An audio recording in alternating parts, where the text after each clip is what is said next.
So yun guys, samahan niyo ko ngayon dito sa ating pag-vlog tungkol sa acid guard. Ito yung acid guard na pinopromote natin sa ating mga tao sa may mga sakit, mga kaibigan. Mga acid guard isang uri na bato na hindi natin akalain na mapapagaling pa ang lahat ng mga tao may mga sakit, mga kaibigan. At samahan niyo ko itong ating vlog na to ay papakita ko sa inyo kung paano kadumi yung ating iniinom na tubig at kung gaano kakalawang yung iniinom natin tubig, kung paano pumapasok sa ating katawan yung tubig na kalawang. Kaya ang daming namamatay na mga tao dahil sa iniinom natin tubig. Kaya mga kaibigan, samahan niyo ko dito sa aking vlog tungkol sa ating acid guard. Papakita ko sa inyo yung ating gripo dito. Ayan mga kaibigan, ibabak lang natin tong camera. Papakita ko kung paano talaga grabe ang kalawang dito sa ating iniinom na tubig, mga kaibigan, sa heavy metal. Ayan mga kaibigan, papakita ko sa inyo to. Hay naku mga kaibigan, grabe ang dumi ng ang dumi ng tubig na lumalabas. Nawasa ano pa naman. 3:30 p.m. So yun guys, pinakita ko na sa inyo kung paano talaga grabe ang kalawang ng ating iniinom na tubig sa gripo. Eh mga kaibigan, kukuha naman tayo ng sample para ipakita sa inyo kung paano talaga nag-iepekto ang ating acid guard at saka yung mga benefits ng acid guard sa katawan natin, mga kaibigan. Kukuha na tayo dito ha. Yan, kukuha tayo dito ng konti. Yan, konti mga kaibigan, kumuha na tayo ng konti. Ulit. Ito na. Pinaulitin kasi nakakuha na tayo, mga kaibigan. Yan mga kaibigan, papakita ko sa inyo kung talagang umipekto talaga itong ating acid guard. Ayan, ang unang-una natin gagawin ay iti-temperature muna natin ng gamit ang isting scientist na talagang pinapakita niya yung grabe kong heavy metal ng mga tubig dito sa ating iniinom na tubig, mga kaibigan. Ayan, zero balance. Papakita ko sa iyo, mga kaibigan, kung ano talagang mangyayari dito sa ating iniinom na tubig. Ayan, grabe kataas. Papalinawin natin para malinaw. Mga kaibigan, grabe yung taas ng heavy metal, nasa 300 ang kanyang heavy metal sa ating iniinom na tubig, mga kaibigan. At papakita natin kung gaano ka heavy metal talaga itong iniinom natin, mga kaibigan, gamit ang coloring chart. Yan mga kaibigan, ang coloring chart ay isang subok sa ating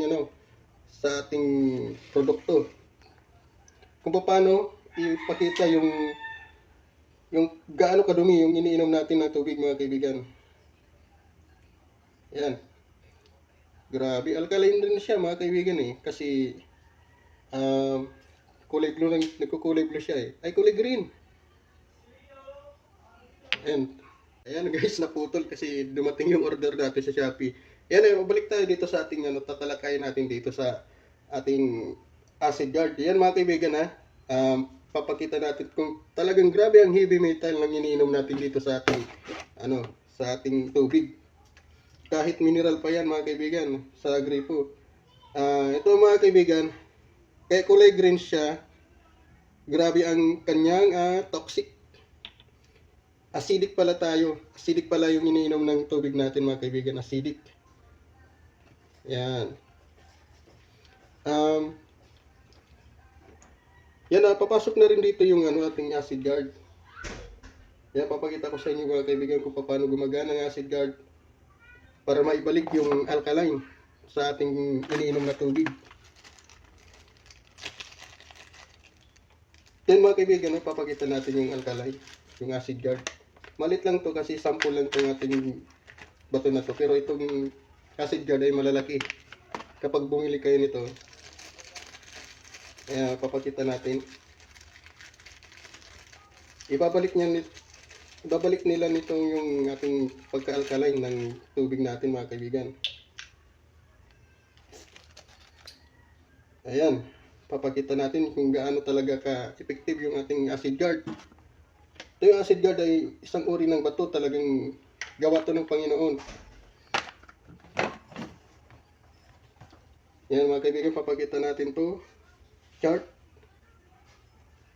Once na magkulay blue siya, ibig sabihin may alkaline na po siya. Alkaline. Hintay lang natin. Kasi kakaunti lang yung biniligay natin ng ano, ng bato. Yan, lagyan pa natin na para dumami. At pag-effective yung ating iniinom ng tubig. Mga kaibigan, hintay lang tayo ha. Ipapass forward muna natin to. Grabe talaga yung hilimitan ng ating iniinom na tubig mga kaibigan. Parang kulay blue yung ating iniinom na tubig, parang alkaline, ay kailangan natin maggamit ng acid guard. Ang acid guard ay isang uri ng bato na talagang kayang pagaling ng lahat ng masakit. Tulad ng mataas na uric acid. Mga kaibigan, malapit na siyang kulay blue. Hintayin tayo mga kaibigan ha. Pass forward naman tayo.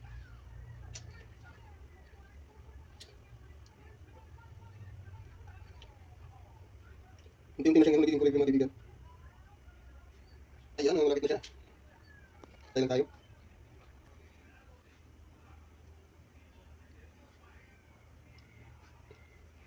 Yan mga kaibigan, malapit na oh.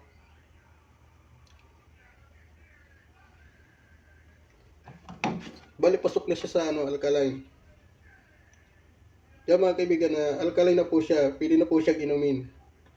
At kanina, naging 300 yung heavy metal niya. At makikita natin dito kung gaano na ba siya kababa. Yan naging na lang siya mga kaibigan. 100 na lang siya mga kaibigan. Kanina nasa 300 yung alkaline niya, ang kanyang heavy metal. Nung nilagyan natin siya ng acid guard at nakita natin kung anong resulta ng ating acid guard, nagbaba siya mga kaibigan, bumaba.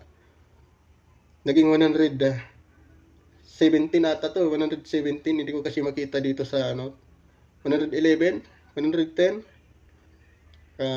Yan mga kaibigan, grabe yung talagang effective ng ating acid guard. Talaga guys, naging full na yung ating yung ating cellphone. Kaya gumamit na lang po ako ng isang cellphone para pakita sa inyo kung gaano na talaga ka-effective yung ating ginagawang experiment dito sa ating acid guard experiment. Yan mga kaibigan, na nakikita natin sa ating chart ay kulay blue na siya mga kaibigan. Naging kulay blue na siya. Ibig sabihin, may alkaline na po siyang tinataglay. Hindi na po siya heavy metallics sa pagiging metal niya sa tubig mga kaibigan. Kaya tayo nagkakasakit dahil sa iniinom natin mga tubig na galing sa gripo, galing kung saan na tubig, at madami na rin po tayong napatunayan na maraming namamatay dahil sa pag-inom ng tubig kasi nandiyan po yung diarrhea. Nakamatay yung diarrhea, di ba? Kaya ito mga kaibigan, kaya gumamit tayo ng acid guard para ipakita natin sa mga tao na talagang gumagana yung ating experiment at talagang mapapagaling yung mga sakit mga kaibigan ng acid guard. Tulad ng mataas na uric acid at saka mataas na creatinine mga kaibigan.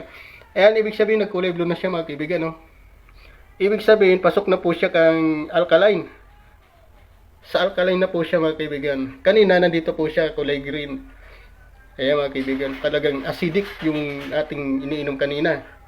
Once na nalagyan na po natin siya ng acid guard, bumaba na yung ating